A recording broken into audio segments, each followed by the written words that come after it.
날마다 쓰는 나의 신앙일기 TV 데일리 큐티 남의향기입니다. 오늘은 출애굽기 5장 10절에서 18절을 묵상하겠습니다. 백성의 감독들과 기록원들이 나가서 백성에게 말하여 이르되 바로가 이렇게 말하기를 내가 너희에게 짚을 주지 아니하리니 너희는 짚을 찾을 곳으로 가서 주으라. 그러나 너희 일은 조금도 감하지 아니하리라 하셨느니라.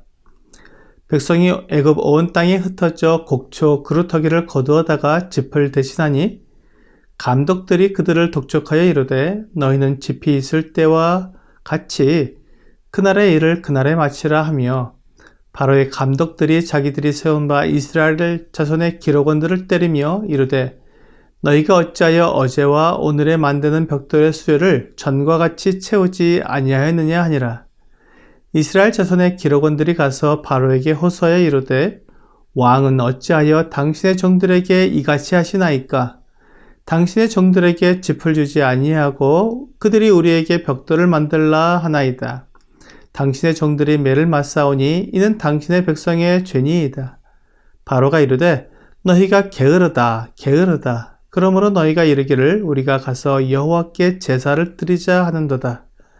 이제 가서 일하라. 짚은 너희에게 주지 않을지라도 벽돌은 너희가 수량대로 바칠지니라. 사람들이 하나님을 향해 일을 하기 시작하면 세상과 사탄은 그것을 방해하기 위해 애를 씁니다. 하나님께서 이스라엘 백성들을 애굽에서 인도하여 내어 하나님을 섬기는 제사장 나라로 만드시려고 하자 그것을 방해하고 사람들이 하나님의 뜻을 따르지 못하도록 박해를 하기 시작했습니다. 바로는 이제 이스라엘 백성들에게 노동을 더 엄하게 시켰습니다. 이스라엘 백성들이 벽돌을 굽는 일을 했는데 단단한 벽돌을 만들려면 짚을 넣어야 했습니다. 이스라엘 백성들이 벽돌을 만들 때 지금까지는 짚을 공급받아 왔는데 이제부터는 짚을 주지 않을 테니 스스로 짚을 구해 벽돌을 만들라고 했습니다. 이렇게 되면 일이 배는 많아지는 것입니다. 일이 많아지면 자연히 벽돌 만드는 수량이 줄어들게 됩니다. 하지만 바로는 감독관들에게 벽돌 수량을 줄이지 말고 동일하게 만들도록 명령을 내렸습니다. 갑자기 짚을 공급받지 못한 이스라엘 백성들은 짚을 구하느라 애굽 온 땅에 흩어졌습니다.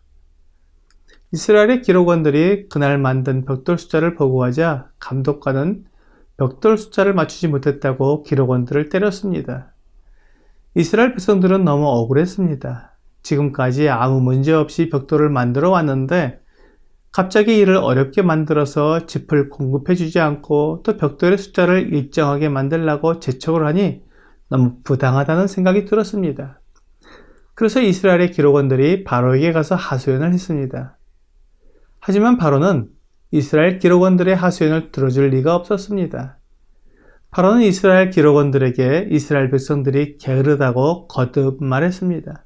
그러면서 그들에게 게으르다고 말한 이유가 그들이 하나님께 제사를 드리러 가겠다고 한 것 때문이라고 말했습니다.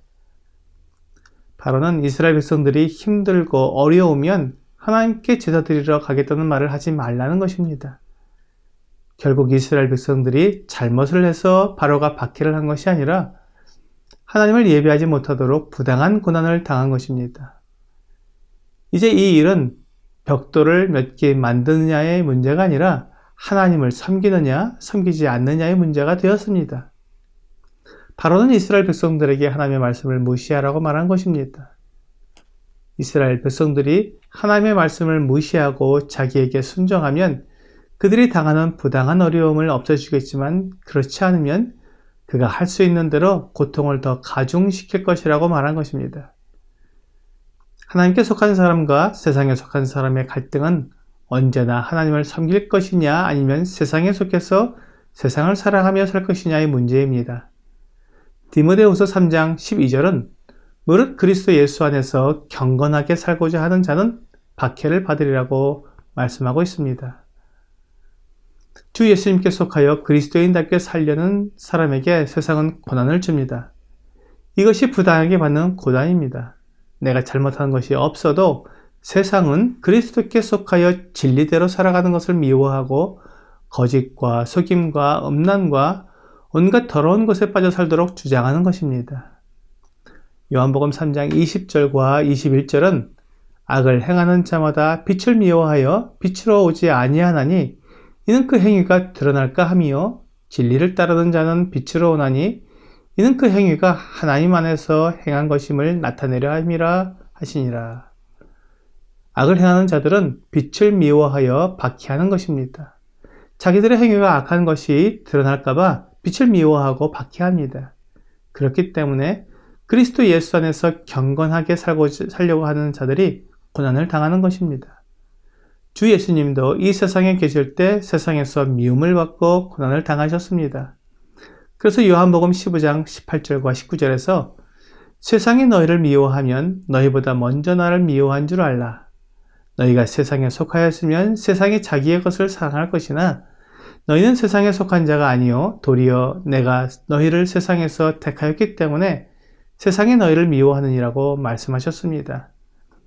그러므로 우리가 잘못한 것 때문에 고난을 받는 것이 아니라 우리가 진리 편에 있고 그리스도께 속했기 때문에 받는 고난은 부당한 고난으로서 그것을 힘들어하거나 벗어나려고 하기보다는 그렇게 고난받는 것을 영광스럽게 생각해야 합니다.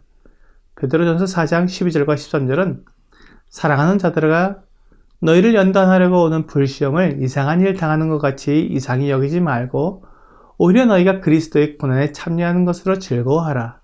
이는 그의 영광을 나타내실 때 너희로 즐거워하고 기뻐하게 하려 함이라고 말씀하고 있습니다. 이것이 그리스도인의 인내입니다. 고난을 참고 견디는 것입니다. 우리가 그리스도의 고난에 참여하고 있기 때문에 그 고난은 받을 만한 가치가 있습니다. 만일 우리가 그리스도의 고난에 참여한다면 그리스도의 영광에도 참여하게 되기 때문입니다. 우리가 장차 받을 그 영광은 지금 우리가 받는 고난과 결코 비교할 수 없습니다. 세상과 사탄은 고난으로 사람들을 무너지게 합니다. 그들의 믿음을 약하게 하고 믿음에서 떠나 망할 길로 가게 합니다. 믿음이 연약한 사람들이 이러한 고난을 받을 때 두려워하고 믿음에서 떠나게 됩니다. 그래서 그렇게 고난당하는 사람들을 위해 기도하고 위로하며 그들을 세워줄 필요가 있습니다. 교회는 그리스도의 몸이기 때문에 연약한 자를 강한 자가 담당하여 함께 세워져 가는 것입니다. 오늘의 적용 질문을 보겠습니다. 나는 부당한 고난을 받으면 어떻게 반응합니까? 누구나 부당한 고난을 받으면 불평과 원망이 나오게 됩니다. 그때 하나님께 기도하며 하나님의 뜻을 구하면 그것이 그리스도의 고난에 참여하는 것임을 알게 될 것입니다. 오늘 세상으로부터 오는 부당한 고난을 믿음으로 끝까지 견뎌내며 승리하는 여러분과 제가 되기를 주 예수님의 이름으로 기도합니다.